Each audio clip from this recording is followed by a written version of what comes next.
In the issues of sexuality, as a pastor or a church leader, how do we respond when someone comes with a sexual struggle that we don't quite understand? And maybe we haven't even had that experience, so we have no idea how someone could be set free. How do we get them help? How do we give them hope? What do we do as leaders of the church? And I believe this event, Amazing Love Event, will bring about so much support for the church and for church leaders, not only to hear that transformation is possible and there are hundreds of people whose lives have been transformed, that there's hope in being able to lead someone to freedom, but also resources. How do we learn and understand more about the hidden issues of pornography addiction, of same-sex attraction? What do we do with those in our congregation? How do we become a safe place? This is so important for the church to become a safe place. As church leaders, how do we develop a safe place in our church where someone can come and say, hey, I'm struggling with pornography and I need help, or I have same-sex attraction and I don't want to walk in that way. Is there hope for me? Is there a way out?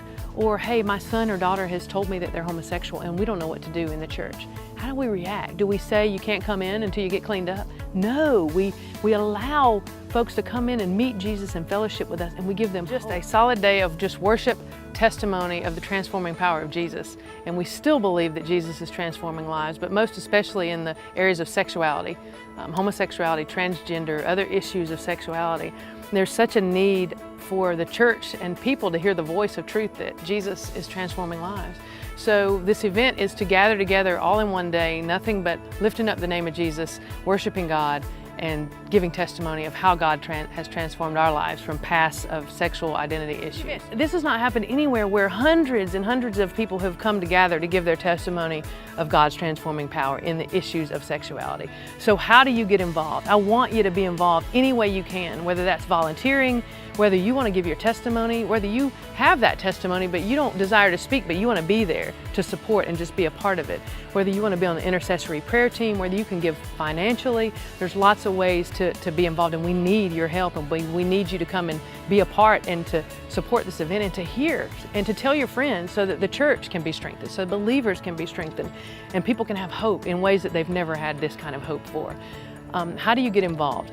There are several ways that you can be connected with us. You can text the letters ALE, Amazing Love Event, to the number 71441. You can text that and we'll capture your information. You'll be on the mailing list. You'll be able to respond and say how you want to be involved. You can also go to the website, which is amazingloveevent.com. You can go there, you'll find all the information there.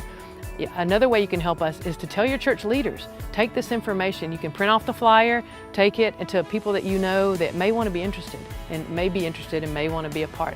Have your church become interested. Spread the word that this event's happening, and let's gather the people together, because this will be an event you don't want to miss. Where else have you heard this many testimonies of God transforming people's lives today?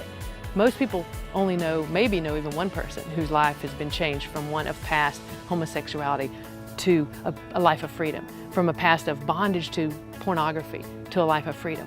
Where do we hear that? This is where we're going to hear it, and it's going to be broadcast all over the world. What a great day, and we hope you can come and be with us, and it's going to be an exciting day.